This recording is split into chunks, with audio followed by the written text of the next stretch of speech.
ना आप सबों के लिए एक सुंदर सा प्यारा सा झूमर गीत लाई हूँ फ्रेंड्स। तो मेरा ये गीत अच्छा लगे तो मेरे चैनल को लाइक शेयर एंड सब्सक्राइब करें। प्लीज मुझे कमेंट करके बताएं मेरा ये गीत कैसा है। तो आइए मैं सुनाती हूँ। जुल्फियाए बलम जीराउर जीव के जंजाल हो, जुल्फियाए बलम जीराउर जीव के जंजाल हो, जुल्फियाए बलम जीराउर जीव के जंजाल हो, जुल्फियाए बलम जीराउर एही रे जुल्फिया पकड़ेला घमंड तू, रोज रोज बोली हमके बोले लाऊ दंड तू,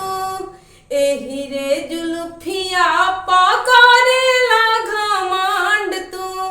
रोज रोज बोली हमके बोले लाऊ दंड तू,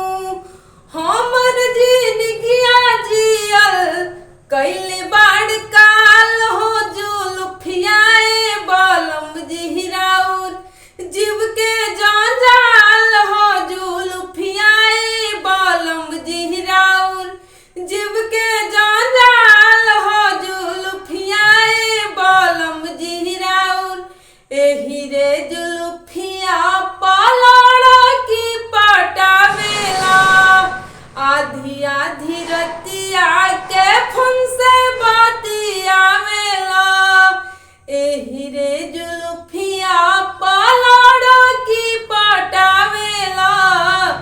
आधी आधी रतिया